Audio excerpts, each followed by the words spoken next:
The new Chancellor, Rishi Sunak, takes charge at a critical moment that will define the new government's agenda. Boris Johnson is keen to turn on the spending taps, bring austerity to an end, and cement his new blue wall of northern constituencies. With spending promises mounting and growth stalled, even the looser borrowing rules proposed in the Conservative manifesto will likely be broken without significant tax rises, and are being quietly ditched by the new Treasury team. There is overwhelming political pressure to boost spending on public services, but this must be done in a responsible way that doesn't land future generations with the bill for today's spending. What's needed is a new spending framework to ensure sustainable public finances and build confidence with voters and investors. Fiscal rules aim to prevent excessive borrowing when economic conditions are good, while also allowing the government to use borrowing-funded spending to stabilise the economy during recessions. Navigating these pitfalls is easier said than done.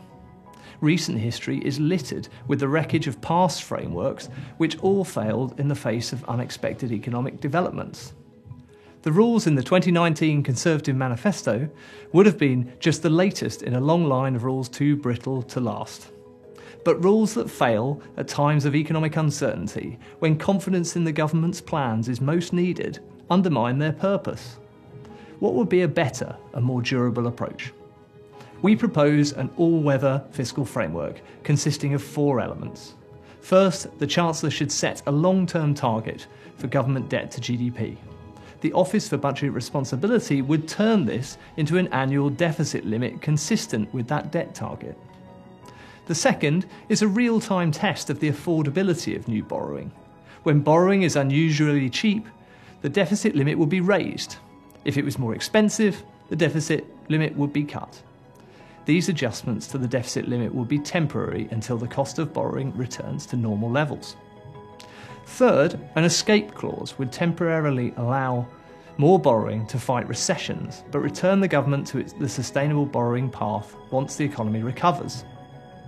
Finally, to encourage investment, the rules would assess the government's success in ensuring that public assets from investment grow faster than public liabilities. This fiscal framework offers the advantage of setting a long-term anchor for the national debt.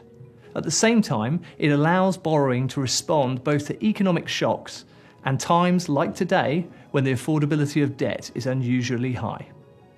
As well as combining long-term prudence with short-term flexibility, this framework also rewards good microeconomic policy and punishes bad. Governments that raise economic growth will have more scope for borrowing.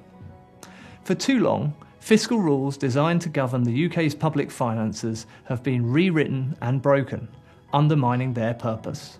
This all-weather framework fixes those failures by enabling more effective economic policy and stronger public accountability for the government's financial management.